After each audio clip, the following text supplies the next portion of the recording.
Hey guys, welcome back to Film Chat. Hope you're all well. So I've got a couple of films to talk to you about today that I've been watching the last couple of months. The first one up is The Purge and The Purge Anarchy. It's a special double pack steelbook. Nothing amazing steelbook wise, but yeah, it's alright. So yeah, if you don't know, The Purge is based around a story where every year in America there's a new law created by the new founding fathers where they have the purge, which basically means I can't remember, I think it's like 12 hours or something at night time, everything is legal, including murder. So basically, you have people who lock themselves away from it to avoid it all, and you have people who take full advantage and run the streets and just murder everyone. It's an interesting concept, and the first film doesn't really give you too much of an insight of what it's about, and it's more of a home invasion movie. And it was a good movie. I enjoyed it. It was, nothing I've not seen before, nothing particularly amazing, but a decent movie. The Purge Anarchy, the sequel, for me personally, is far better, much better film. It's more open, they're out in the city, it's a more interesting film, there's a lot more going on, and they give you more characters as well, which is good. And basically in The Purge Anarchy, you have a couple of characters that get stuck out in the city alone, and you have Frank Grillo, who's like on a mission to get this one guy, and he ends up intersecting with all these characters as he goes through the city and protects them. It's really good the way to do it. There's also other elements of the story, such as there's a government conspiracy because the government are keeping the poor down, and they're going out on purge nights, sending their own people out to murder people. And you also have the resistance that are now fighting back, and they're doing viral videos. It's really, really good actually. I really like The Purge Anarchy. I thought a much better film than the first. Really well thought out. And there is going to be another one. These keep making a lot of money, so they're going to keep making them every year, I'm sure. I'm really looking forward to the third one. I want to see where they go with it, because there's so many different angles they can do on this now. Obviously, the obvious one is going to be, how did it all come about? How the new founding fathers get into power, and how did the purge get created? Is one angle they're going to go for eventually. I don't think they're doing it in the third one. I read an article recently. I think it's something else they're going to attempt first of all. But yeah, I really like these. They're good films, so I'd recommend watching them. Next one up is a controversial one in a way, and it is the new Ninja Turtle movie.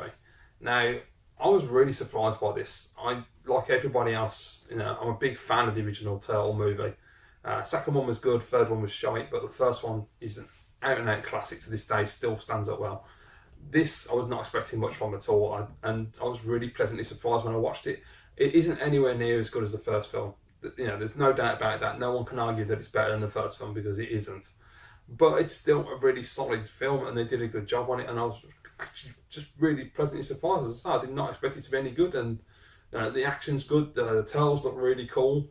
I know there's been a lot of debate about the way the turtles look, and it's, depends on which way you come at it. If you're into the original graphic novels, or if you've watched the cartoon that I used to watch when I was a kid, obviously they're totally different types of turtle. Me personally, I just took them for what they were, and I thought they looked really good. I thought the design was fantastic.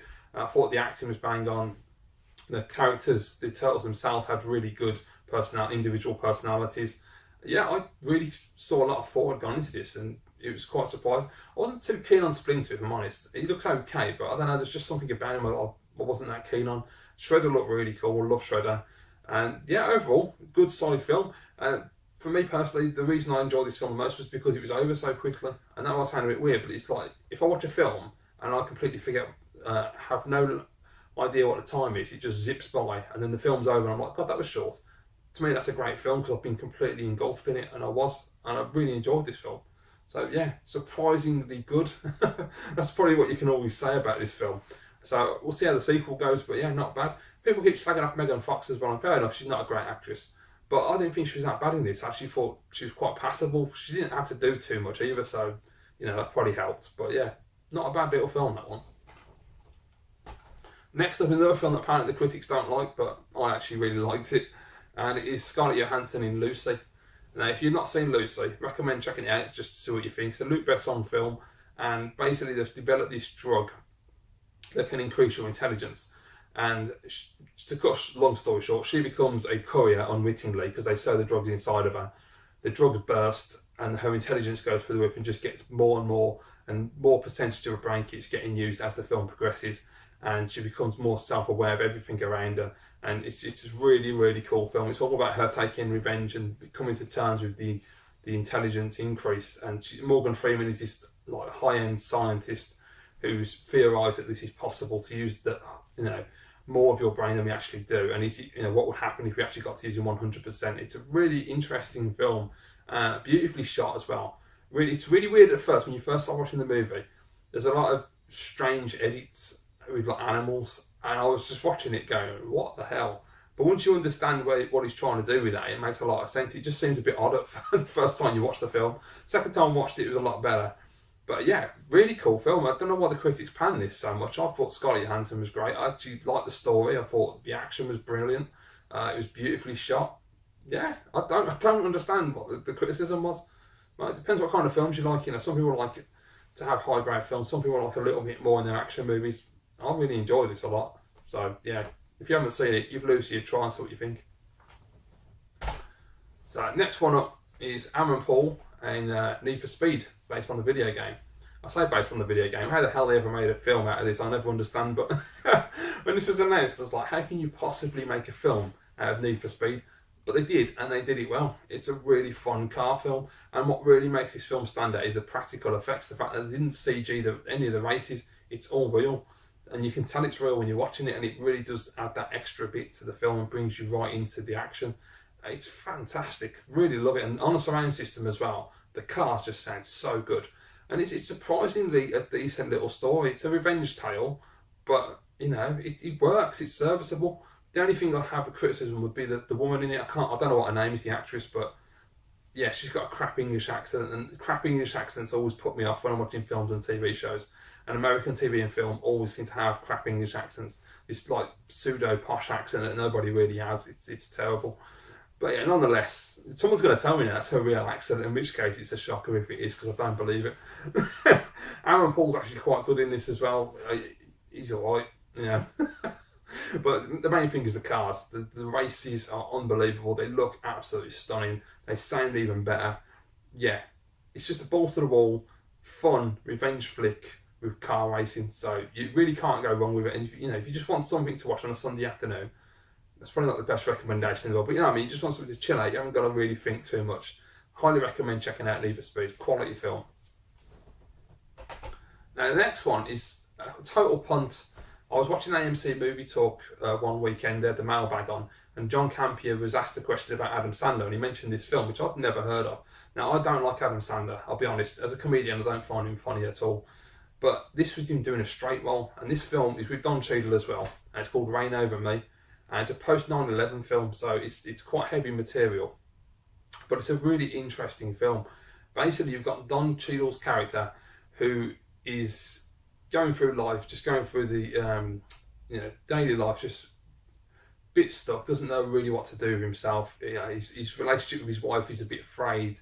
He's working at a dental practice which he started, but everybody in the dental practice is kind of trying to control him, and he hasn't got the balls to stand up to them really. And one day he happens to see his old college dorm mates, played by Adam Sandler, and I believe his name is Charlie. And he shouts across the street to him, and Charlie ignores him and keeps going. He's on one of those motorised scooters, and he's got his headphones on.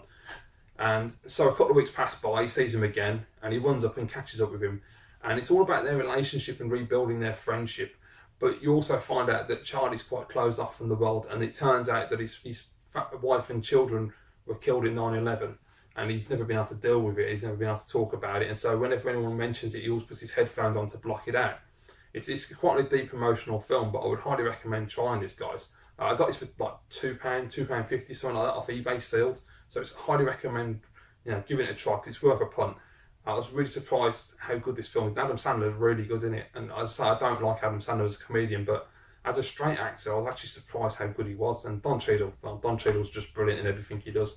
But yeah, it's really nice because it's not too heavy either. It has got some light moments with some nice comedy as well, so it doesn't weigh you down too much. But yeah, Reign Over Me is definitely a film I'd recommend giving a try, because I've never heard of it before, and I really enjoyed it. Now the last film I watched, guys, is one that arrived probably about a week or so ago now, and it is Hunger Games Mockingjay Pt1. Been waiting for this to come for ages. I never got to see it at the cinema, and I was really annoyed by the end of the last film. Is it Catching Fire, the sequel? I was so frustrated with that bloody cliffhanger at the end, so I couldn't wait for this to come out, and I'm so glad I've got it now. and I watched it a couple of days ago, and it's excellent. It's really good. There's a lot of build up, obviously, for the finale in part 2 that's coming, but I thought it was really good. I was worried because I saw on AMC Movie Talk that John Campea was saying there's a lot all build up and then it's all payoff in the sequel. Well, not the sequel, you know, in the fourth movie, part 2 of Mockingjay. But I thought that the good thing about this was there was some action in there. It wasn't just all storytelling, which is what I was expecting. I was expecting to just be, you know, building up, and then cliffhanger, and then the crescendo in part 2. But no, there is actually some good action sequences in this, and it's a beautiful looking film as well. If you've not watched any of the Hunger Games films, I highly recommend trying them, because I was really surprised. I started watching them Christmas, blew me away. Not at all what I expected. I thought they were going to be crap, and they weren't. They're absolutely brilliant. Jennifer Lawrence is absolutely superb in the lead role with Katniss as well. Yeah, absolutely fantastic. Really good film. Really gripped me from beginning to end, this one. And I can't wait for Mockingjay Part 2. They put out a little teaser which was kind of pointless, really. It was just basically the Mockingjay symbol with loads of audio from the films just telling the story in about 47 seconds worth of trailer. And then it just give you the date, and I was like, well, I would like to a little bit more than that, please. But, you know. But yeah, I thought Mockingjay 1 was really, really good. And if you've not seen any of the Hunger Games films, say go and watch them. You'll really enjoy them. They're really, really fun. Not at all what I expected. I'm glad there was a bit of action in there as well. So yeah, quality film. So that's all I've been watching recently, guys. We'll be getting some more Blu-rays, of course, at some point. There are still films I haven't picked up yet that I've seen at the cinema, but I still need to actually pick them up and watch them again. Plus, I'm sure there's films I've never seen as well I need to pick up. So there you go. Let me know in the comments down below what you think of any of those films, if you've seen them. If you haven't seen them, I'd highly recommend checking them all out, because they're all really fun films, and they're all a little bit different. Thank you very much for watching, guys. Please remember to like, comment, share and subscribe, and I'll see you in the next video.